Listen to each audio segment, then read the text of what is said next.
Right ఇక Osmania university సాక్షిగా గుంపు మేస్త్రి మతిలేని మాటలు మాట్లాడారు. తనకు చిత్తశుద్ధి ఉంది కానీ తెలివి లేదని విద్యార్థుల సాక్షిగా తన తెలివి తక్కువతనాన్ని బయటపెట్టుకున్నారు. మరోసారి ఓయూకు వస్తా ఒక్క పోలీసును పెట్టకండి అంటూనే మీటింగ్ రాని విద్యార్థులపై విషం చిమ్మాడు. అంతమంది పోలీసులు వద్దంటూనే భారీ బందోబస్తుతో ఓయూకు రేవంత్ ఎందుకు వెళ్లినట్టు?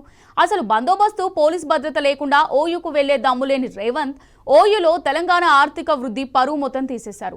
తన దగ్గర పైసలు లేవని మరోసారి తెలంగాణ పరువు తీసిన రేవంత్ విద్యార్థులు బాగా చదువుకొని ధనవంతులు కావాలని నీతి బోధనలు చేశారు. విద్యార్థులకు నిరసన తెలిపే హక్కు ఉందంటూనే ఈ అరెస్టులు ఎందుకు చేయిస్తున్నట్టో రేవంత్ సమాధానం చెప్పగలవా? ఓయూలో కంచెలు వేసి విద్యార్థులను ఎందుకు అడ్డుకోవడం దేనికో ఆన్సర్ ఇవ్వగలవా? బీఆర్ఎస్ కట్టిన భవనాల ముందు ఫోటోలు ఫోజులు ఇస్తూ జాబ్ క్యాలెండర్ను జాబ్లెస్ క్యాలెండర్ చేసిన ఘనత ఈ రైఫుల్ రెడ్డిది కాదా?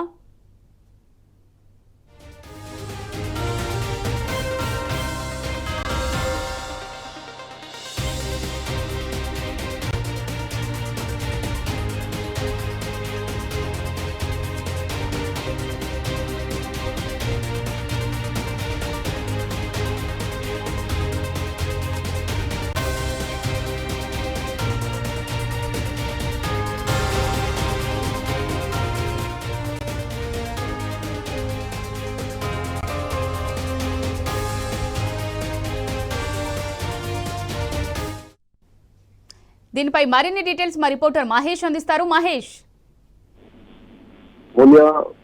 వేలాది మంది పోలీసులు నిర్బంధాల మధ్య ఉస్మానియా యూనివర్సిటీలో సీఎం రేవంత్ రెడ్డి పర్యటన ముగిసింది. ఉదయం నుంచి కూడా భారీ బందోబస్తును కూడా ఏర్పాటు చేసిన పరిస్థితి నెలకొంది. రాత్రి నుంచి కూడా ఎక్కడికక్కడ విద్యార్థులను అరెస్ట్ చేశారు. అటు బీఆర్ఎస్ కావచ్చు, ఇటు ఇతర సంఘాల విద్యార్థి సంఘాల నాయకులను నిన్న అర్ధరాత్రి నుంచే అరెస్ట్ చేసిన పరిస్థితి కనిపిస్తా ఉంది. ఇక ఈ రోజు ఉదయం నుంచి కూడా ఎక్కడికక్కడ కిలోమీటర్ల మేర కూడా బ్యారికేడ్లు కూడా ఏర్పాటు చేశారు. అటు అడగడుగునా కూడా తనిఖీలు నిర్వహించిన పరిస్థితి కనిపిస్తా ఉంది. ముఖ్యమంత్రి రేవంత్ రెడ్డి వెళ్లే దారిలో పెద్ద పెద్ద బ్యారికేడ్లు ఏర్పాటు చేశారు. అసలు ఆ గేట్ ఎక్కి దూకానికి వీలు లేకుండా కూడా అత్యంత పెద్ద స్థాయిలో కూడా బ్యారికేడ్లు ఏర్పాటు చేసి ఎంతో నిర్బంధం ఆంక్షల నడుమ కూడా ఆ ఓయూలో సీఎం రేవంత్ రెడ్డి పర్యటించిన పరిస్థితి కనిపిస్తుంది.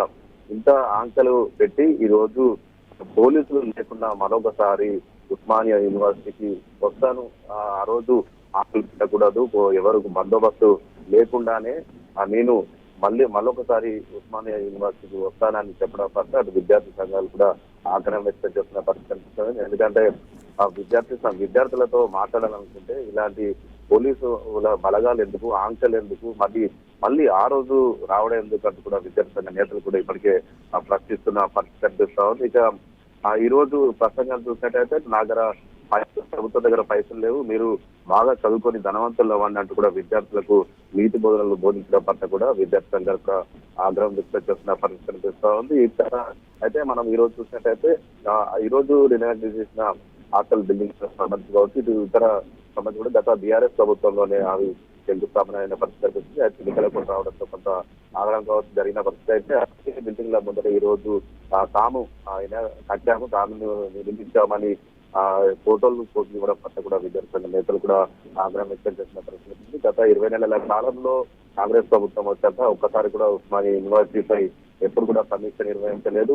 స్వయంగా విద్యాశాఖ కూడా ముఖ్యమంత్రి రేవంత్ రెడ్డి దగ్గరనే అడ్డు పెట్టుకున్నా కానీ ఎక్కడికక్కడ సమస్యలు పేరుకుపోయిన పరిస్థితి కనిపిస్తుంది. ఈ రోజు ఓయూ గుర్తొచ్చిందా అంటూ కూడా విద్యార్థులు ముఖ్యమంత్రి తీరుపై కూడా ఆగ్రహం వ్యక్తం చేస్తున్న పరిస్థితి. మొత్తంగా చూస్తే వేలాది మంది పోలీసు బలగాలు అటు ఎన్సీసీ గేట్ మొదలు పెడితే అటు తార్నాక వరకు కావచ్చు, ఇటు ముఖ్యమంత్రి రేవంత్ పర్యటించిన కావచ్చు, ఇతర ప్రాంతాల్లో కూడా వేలాది మంది పోలీసు బలగాలను పెట్టుకొని ముఖ్యమంత్రి పర్యటన అయితే చేశారని చెప్పాలి.